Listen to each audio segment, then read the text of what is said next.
Hello, ഇന്നൊരു കുട്ടി chicken കറി video ആണ്. അപ്പോൾ ചിക്കൻ എടുത്തു, വാഷ് ചെയ്ത് വെച്ചു.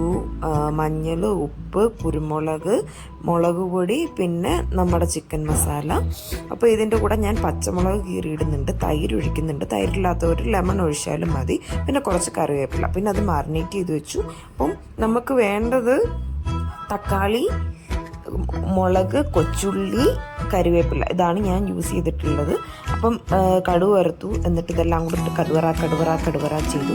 പിന്നെ കുറച്ച് ക്യാപ്സിക്കം എടുത്തിട്ടുണ്ട്. അപ്പോൾ ക്യാപ്സിക്കവും തക്കാളിയും എല്ലാം കൂടി ഇട്ടിട്ട് ഒന്ന് വഴട്ടി വെച്ച് കഴിഞ്ഞ് ജിഞ്ചർ ഗാർലിക് പേസ്റ്റ് ഇട്ടു. പിന്നെയും ഒന്നുകൂടെ കടുവറ ചെയ്തിട്ട് അതൊന്ന് സെറ്റായി വന്നപ്പോഴത്തേനും ചിക്കനും ഇട്ട് ആ മസാല ഇട്ടിട്ട് ഒന്ന് വഴട്ടി. ഞാൻ വെള്ളം ഒഴിക്കുന്നില്ല, അങ്ങനെ അടച്ചു വെച്ചു. പിന്നെ ഒരു കിവി കിട്ടി, ആ ടൈം കൊണ്ട് കിവി കഴിച്ചു കഴിഞ്ഞ് വന്നപ്പോഴത്തേന് നമ്മുടെ ചിക്കൻ കറി ഏകദേശം റെഡി ആയിട്ടുണ്ട്. ചിക്കനിൽ നിന്ന് തന്നെ വെള്ളം ഇറങ്ങിയിട്ടുണ്ട്. ഇതാണ് ചിക്കൻ കറിയുടെ ഫൈനൽ ലുക്ക്. അപ്പോൾ അത്രേ ഉള്ളൂ. Bye bye.